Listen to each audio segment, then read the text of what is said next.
नमस्कार दोस्तों, हमारे YouTube channel 8127 Aditya education point पर आपका स्वागत है। दोस्तों, आशा करते हैं आप अच्छे होंगे, व्यस्त होंगे, मस्त होंगे और निश्चित उद्देश्य, निश्चित लक्ष्य में लगे होंगे। जो भी आपका एग्ज़ाम होगा उस एग्ज़ाम की आप तैयारी कर रहे होंगे। दोस्तों, आपको बताना चाहूँगा आज हम आपके लिए लेकर आए हैं बहुत ही महत्वपूर्ण टॉपिक जो आपका सेंट्रल टीचिंग एलिजिबिलिटी टेस्ट होता है, जिसे हम सीटेट कहते हैं। उस परीक्षा में इतना ये टॉपिक पूछा जाता है कि मान के चलिए जो पेडागोगी आपका सेक्शन आता है सब्जेक्ट का, उसमें ये क्वेश्चन आपको मिलना ही मिलना है। फिर वो चाहे सीडीपी की पेडागोगी हो, हिंदी में भी पूछ लेता है, और आपका जो भी भाषा या गणित, तो उसमें समय आपको इस टॉपिक से संबंधित क्वेश्चन आपको मिलना ही मिलना है। चलो दोस्तों, हम आज का टॉपिक शुरू करते हैं। कैसे क्या है आपका, तो टॉपिक का नाम तो आप स्क्रीन पर देख ही पा रहे होंगे, एनसीएफ 2005 या राष्ट्रीय पाठ्यचर्या रूपरेखा। सबसे पहले हम जानेंगे कि एनसीएफ 2005 है क्या, ये कौन सी चीज़ है एनसीएफ। तो सबसे पहले हम जैसा कि स्क्रीन पर देख पा रहे होंगे कि ये जो एनसीएफ होता है, कहने का मतलब ये इसमें ऐसा होता है कि बालकों को क्या पढ़ाना है, कैसे पढ़ाना है, क्या है, तो सारी चीज़ें, सारी गाइडलाइंस, सारे एम्स, सारे स्ट्रेटजी, सब कुछ इस आपका एनईपी में होता है, ये एनसीएफ में होता है। बालकों को क्या और कैसे पढ़ाया जाए बालकों को क्या और कैसे पढ़ाया जाए विषयों पर ध्यान केंद्रित कराने हेतु एक दस्तावेज है, ये एनसीएफ क्या है। और राष्ट्रीय पाठ्यचर्या रूपरेखा 2005 का उदाहरण रविंद्रनाथ टैगोर के निबंध सभ्यता और प्रगति से हुआ है या लिया गया है, जिसमें उन्होंने बताया है कि सृजनात्मकता उदार आनंद बचपन की कुंजी है। दोस्तों, एनसीएफ का जो आपका स्ट्रेटजी थी, एनसीएफ का जो आपका अवधारणा है, ये आपके कहाँ से ली गई है, एक रविन्द्रनाथ टैगोर जी का निबंध है सभ्यता और प्रगति। उस निबंध से इस चीज़ को लिया गया था, वहाँ से इसका बेस लिया गया था। तो राष्ट्रीय पाठ्यचर्या रूपरेखा 2005 का अनुवाद संविधान की 8वीं अनुसूची में दी गई सभी भाषाओं में किया गया है। जैसा कि दोस्तों आप जानते होंगे, जो आपका भाषा है संविधान की 8वीं अनुसूची में दी गई हैं, सारी 22 भाषाएं हैं हमारे देश में, तो उन सभी भाषाओं में एनसीएफ का अनुवाद है। यह विद्यालय शिक्षा का अब तक का नवीनतम राष्ट्रीय दस्तावेज है। जो शिक्षा होती है हमारे देश की, उसका ये नवीनतम दस्तावेज है, राष्ट्रीय दस्तावेज है। मानव संसाधन विकास मंत्रालय की पहल पर प्रोफेसर यशपाल की अध्यक्षता में देश के चुने हुए विशेषज्ञों, वैज्ञानिकों, शिक्षकों को नई राष्ट्रीय चुनौतियों के रूप में देखा। तो इस सब चीज़ों को देखते हुए ही ये एनसीएफ आया था। किसके, कौन सा मंत्रालय से संबंधित है, आपका मानव संसाधन विकास मंत्रालय। और किसकी अध्यक्षता पर ये आई थी, तो प्रोफेसर यशपाल की अध्यक्षता में आपका एनसीएफ 2005 आया था।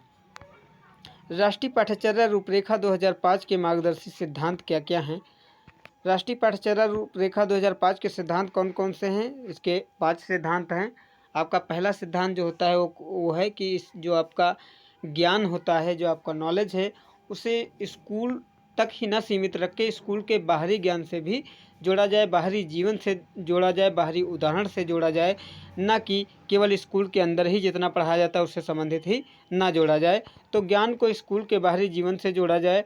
उसके बाद पढ़ाई को रटने वाली प्रणाली से मुक्त रखा जाए। दूसरा आपका सिद्धांत क्या है इसका, एनसीएफ का, कि जो रटंत प्रणाली है, तो उसे आपने एक कहावत सुनी होगी, रटंत विद्या फलंत नाही। गांव में बहुत बार लोगों के मुँह से आपने कहते हुए सुना होगा। तो इस एनसीएफ में इस चीज़ पे जोर दिया गया है कि पढ़ाई को रटने वाली प्रणाली से मुक्त रखा जाए। तो कौन सी प्रणाली दीजिए, सीखने और समझने वाली प्रणाली पर बल दिया गया है कि रटने से कुछ नहीं होगा, सीखना और समझना जरूरी है।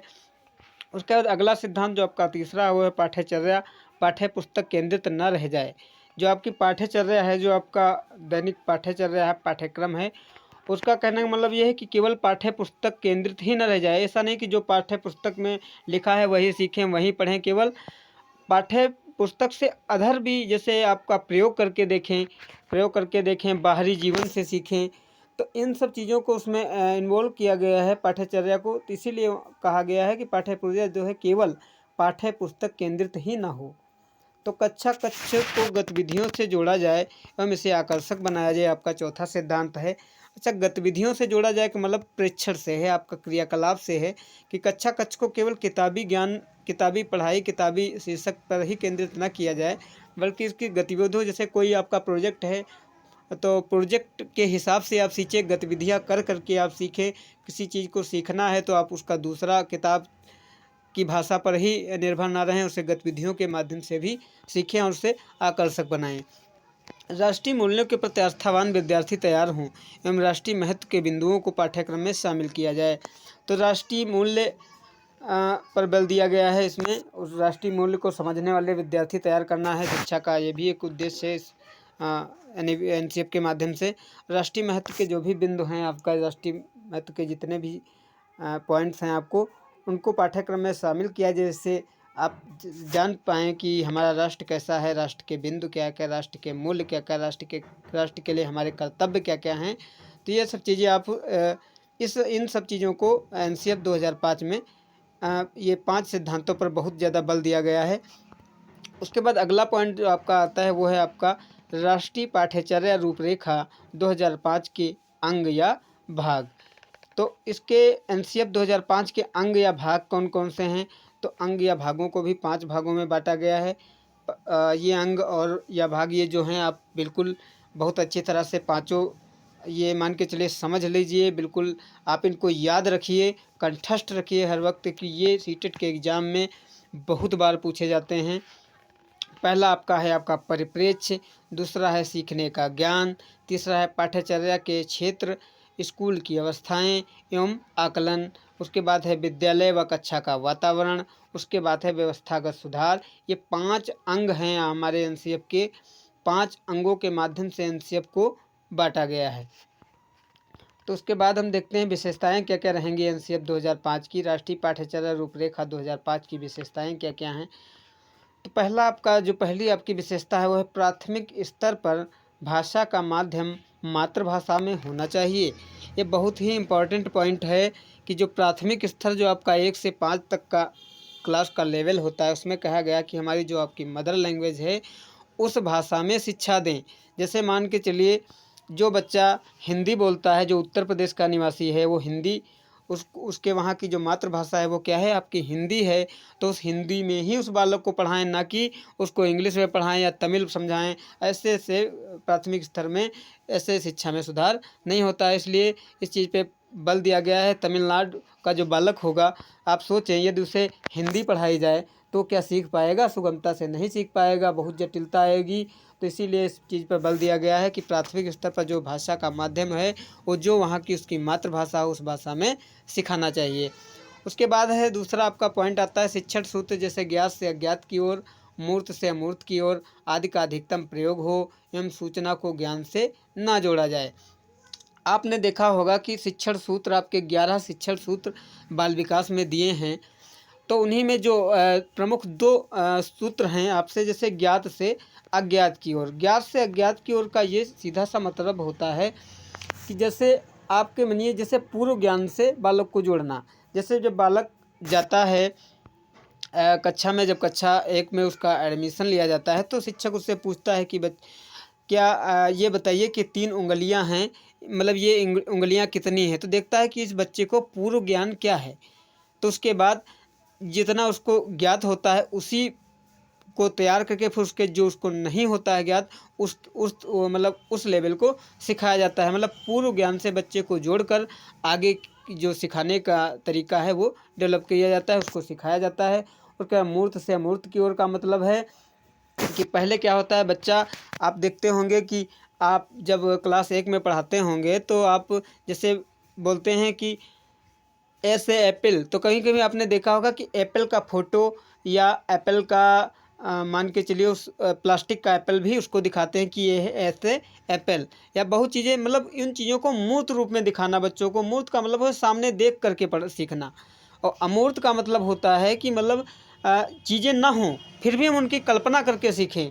जैसे जब बच्चा बड़ा हो जाता है तो देखते हैं उसमें अमूर्त चिंतन की एक वो क्षमता आ जाती है। अमूर्त चिंतन का अर्थ ये होता है कि अमूर्त चिंतन में जैसे चीज़ें सामने नहीं हैं फिर भी हम उनको कल्पना कर लेते हैं मन में। जैसे जैसे ही बच्चे से कहा गया कि ए से एप्पल, तो बच्चे ने अपने मन में ही जान लिया कि हाँ ए से एप्पल, तो उसमें अमूर्त चिंतन की अवधारणा आ जाती है। तो इस एनसीएफ 2005 में इसी चीज़ पर बल दिया गया है कि 2 सूत्र हैं आपको, ज्ञात से अज्ञात की ओर और मूर्त से अमूर्त की ओर का प्रयोग हो, और सूचना को ज्ञान से ना जोड़ा जाए, जो सूचनाएं हैं उनको ज्ञान से ना जोड़ा जाए, सूचना रहती हैं।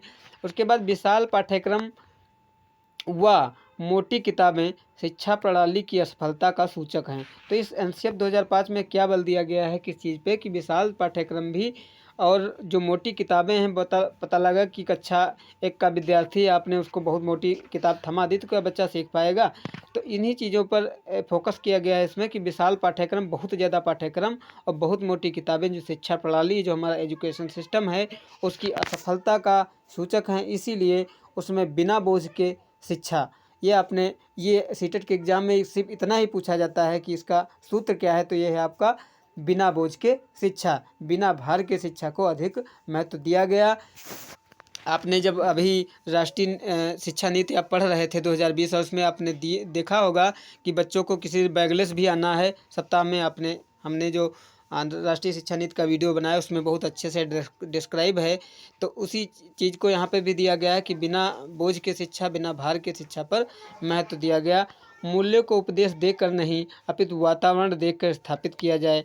वातावरण देकर मतलब कि मूल्यों को, जैसे कोई आपके राष्ट्रीय मूल्य हैं तो उनको उपदेश देकर नहीं अपितु उनको वातावरण के साथ प्रैक्टिकली उनको स्थापित करें, उनमें समायोजन करके बच्चों को सिखाएं, उनमें स्थापित करें। जैसे कोई आपका नैतिक मूल्य है, मान के चलिए बड़ों की आज्ञा मानना, तो ऐसा नहीं कि बच्चों को आप उपदेश देकर बताएं कि भाई बड़ों की आज्ञा माननी चाहिए, उनको एक वातावरण देकर उनको सिखाएं, उनको दिखाकर सिखाएं। तो अभिभावकों को संदेश दिया जाना चाहिए कि बच्चों को छोटी सी उम्र में ही निपुण बनाने की कोशिश ना करें। बहुत ही अच्छा पॉइंट है ये एनसीएफ 2005 का, कि इसमें साफ कहा गया कि अभिभावकों को प्रेषित करना चाहिए, संदेश प्रेषित करना चाहिए कि बच्चों पर, छोटे बच्चों को ही निपुण बनाने की कोशिश ना करें। उनकी अवस्था, उनकी उम्र के हिसाब से बच्चे सीखते हैं, अपनी अवस्था और उम्र के हिसाब से बच्चे सीखते हैं। तो मैं ज़बरदस्ती छोटी सी उम्र में ही उनको निपुण बनाने की कोशिश ना करें। बच्चों को स्कूल से बाहर जीवन से तनाव मुक्त वातावरण प्रदान किया जाए। बच्चों को स्कूल से बाहर जो तनाव मुक्त वातावरण होता है स्कूल का, उससे भी बाहर का भी वातावरण को प्रदान किया जाए। अच्छे विद्यार्थी की धारणा में बदलाव, अर्थात अच्छा विद्यार्थी वह है जो तर्कपूर्ण बहस के द्वारा अपने मौलिक विचार शिक्षा के सामने प्रस्तुत करता है। जैसे अच्छे विद्यार्थी की धारणा क्या थी, पहले कुछ और थी, मगर इस एनसीएफ 2005 में अच्छे विद्यार्थी का अर्थ क्या है कि अच्छा विद्यार्थी वह है जो तर्कपूर्ण बहस के द्वारा अपने मौलिक विचार प्रस्तुत करे। अच्छा विद्यार्थी कौन सा होगा, जो तर्क करता होगा, तर्कपूर्ण विचार करके अपने विचार प्रस्तुत करता हो, वो क्या है, अच्छा विद्यार्थी। एनसीएफ 2005 के अनुसार खेल, मनोरंजन व आनंद सामूहिकता की भावना के लिए हैं। रिकॉर्ड बनाने के बाद उसे तोड़ने की भावना को बढ़ावा न दें। पुस्तकालय में बच्चों को अपने अनुसार पुस्तकें चुनने का अवसर दें। बहुत ही अच्छा पॉइंट है। बच्चों को यदि पुस्तकालय ले जाएं तो ये आप ना कहें कि भाई ऐसा है कि आप आर्किमिडीज का सिद्धांत पढ़ें। बच्चों को अपने अनुसार पुस्तकें चुनने का अवसर दें। जो बच्चे जो भी कहानी, स्टोरी जो भी पढ़ना चाहते हैं उनको उनके अनुसार सीखने दें, ना कि आप अपने अनुसार उनको डालें। शिक्षकों को अकादमिक व नवाचार संसाधन समय पर पहुँचाए जाएँ। अकादमिक व नवाचार संसाधन क्या होते हैं, जैसे कोई नई चीज़ आई तो उस चीज़ के संसाधन के रूप में बच्चे सीखते हैं। जैसे मान के चलिए गिनती आपको पढ़ानी है तो आप देखते हो प्लास्टिक के अच्छा गिनतियाँ भी आती हैं। तो ये सब जो संसाधन होते हैं अकादमिक और नवाचार, उनको समय पर शिक्षकों को दिए जाएँ जिससे वो बच्चों को अच्छे से समझा सकें। दंड व पुरस्कार को सीमित रखा जाए। दंड और पुरस्कार दोनों आप देखते, अच्छी चीज़ पे आप देखते हैं, बच्चा बुरा करता है उसको दंड दिया जाता है, अच्छा करता है उसे पुरस्कार दिया जाता है। तो इसको सीमित रखने के लिए एनसीएफ 2005 में इसलिए कहा गया है कि बच्चे को ऐसा नहीं है कि उसने गलत किया उसको दंड करके उसको बिल्कुल मान के चलिए ऐसा आपने कर दिया कि वो स्कूल दूसरे दिन से आना ही बंद कर दे, इतना डर जाए। और पुरस्कार को इतना कहा गया कि ऐसा नहीं बच्चा करना ही बंद करें कि जब पुरस्कार दें तभी करें या ऐसा कुछ भी ना करें। तो इसीलिए दंड या पुरस्कार को सीमित रखने की बात एनसीएफ 2005 में कही गई है। समुदाय को मानवीय संसाधन के रूप में प्रयुक्त होने का अवसर दें। जो हमारी कम्युनिटी होती है, जो हमारा समाज होता है, उसको क्या कहा कि मानवीय संसाधन के रूप में स्कूल में प्रयोग होने का अवसर दें। सह शैक्षणिक गतिविधियों में अभिभावक को भी जोड़ा जाए। जो आपकी सह शैक्षणिक, सह का मतलब यही हो जाता है जब दो लोग उसमें सहयोग करके गतिविधियाँ करते हैं, तो सह शैक्षणिक गतिविधियों में अभिभावक को भी जोड़ा जाए। मानसिक स्तर एवं योग्यता के अनुसार पाठ्यक्रम का निर्धारण हो। मानसिक स्तर और योग्यता के अनुसार हमारा जो सिलेबस हो उसका निर्धारण हो। बालकों के चहुमुखी विकास आधारित पाठ्यचर्या हो। पाठ्यचर्या कैसी हो? बालकों के सभी प्रकार के विकास आधारित हो। ऐसा नहीं है कि आप केवल आध्यात्मिक विकास ही कर रहे हैं और बाकी मानसिक विकास या ऐसा विकास नहीं, सभी प्रकार के विकास से संबंधित पाठ्यचर्या हो, आपका सिलेबस हो। सभी प्रकार के बालकों से समावेशी वातावरण हो। समावेशी वातावरण का सभी प्रकार के बालक से यहाँ ये अर्थ है कि बालक चाहे मूक बधिर हो, चाहे आँख बधिर हो, चाहे जो भी हो, सभी प्रकार के बालकों के लिए समावेशी वातावरण हो। पाठ्यक्रम क्या है? पाठ्यक्रम शब्द दो शब्दों से मिलकर बना है। पाठ्यक्रम, पाठ्य प्लस क्रम, जहाँ पाठ्य का अर्थ होता है पढ़ने योग्य सामग्री और क्रम का अर्थ होता है एक निश्चित व्यवस्था। अर्थात क्या होता है, पढ़ने के लिए एक निश्चित व्यवस्था ही पाठ्यक्रम कहलाती है। यह अंग्रेजी भाषा के क्यूरिकुलम शब्द से बना है, जहाँ क्यूरी जो शब्द है वो है लैटिन भाषा का शब्द है। क्यूरिकुलम कुलम जो है लैटिन भाषा के एक शब्द होता है कुर शब्द से बना, जिसका अर्थ वहाँ पे होता है दौड़ का मैदान। उसके बाद अगला पॉइंट है आपका एनसीएफ 2005 में शिक्षक के प्रति दृष्टिकोण। शिक्षक के प्रति दृष्टिकोण क्या है? शिक्षक ज्ञान का स्रोत नहीं अपितु एक सुगम करता है। इसमें साफ साफ एनसीएफ 2005 में कहा गया है कि शिक्षक कोई ज्ञान का भंडार नहीं है, शिक्षक कोई ज्ञान का स्रोत नहीं, वह एक सुगम करता है। सुगम का करने कर्ता का अर्थ यहाँ पे ये है कि बच्चे का एक प्रकार से आप समझिए कि एक गाइड है।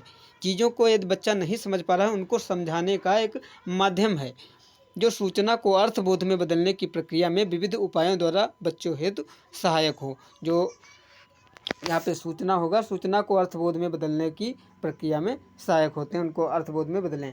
एनसीएफ 2005 में बच्चों के क्या क्या दृष्टिकोण है? बच्चों के प्रति प्रत्येक बच्चे की सीखने की गति क्षमता अलग अलग होती है, आप सभी जानते होंगे। एक क्लास में आप देखते होंगे कि बच्चा एक तुरंत सीख जाता है, एक बच्चा नहीं समझ पाता है। सभी बच्चे तार्किक रूप से पूर्व ज्ञान एवं उपलब्ध सामग्री गतिविधियों के आधार पर अपने अपने लिए अर्थ निर्माण करते हैं। उसका अगला पॉइंट है एनसीएफ 2005 में भाषा के प्रति दृष्टिकोण। बच्चों में भाषा समझने, अभिव्यक्त करने की क्षमता जन्मजात होती है, आप सभी जानते होंगे। बच्चा जैसे ही जन्म लेता है उसको सिखाया जाता है पापा मम्मा ऐसे करके। भाषा क्या है? उसमें ना कि उसको कोई गुरु या ऐसा कोई सिखाता नहीं, उसमें वो क्षमता जन्मजात होती है। आप देखें टा पा ऐसे करके बच्चा अपने आप शब्दों का निर्माण करता है, बोलने लगता है। वह जन्म के बाद से ही अपने आप भाषा सीखने लगते हैं। एनसीएफ 2005 में गणित के प्रति क्या दृष्टिकोण है? बच्चे गणित की मूल संरचना को समझने, अंकगणित, बीजगणित, त्रिकोणमिति, रेखा गणित के सभी मूल तत्व व समस्या समाधान की क्षमता, युक्तियाँ, पद्धतियाँ बच्चों को मुहैया कराते हैं। दोस्तों, ये था आपका टॉपिक एनसीएफ 2005। इसको आप कायदे से कंठस्थ करके जाइएगा, समझ के जाइएगा। मैंने कुछ भी इसमें नहीं छोड़ा है, सारा मैटर आपको इस वीडियो में मिल जाएगा एनसीएफ 2005 का। इससे बढ़कर कुछ वहाँ पे आता नहीं है एग्ज़ाम में। ये दोस्तों आशा करते हैं हमारा ये वीडियो आपको पसंद आया होगा। यदि आप हमारे चैनल पर नए हैं तो हमारे YouTube channel 8127 Aditya education point को सब्सक्राइब करें और वीडियो को लाइक शेयर व कमेंट करें।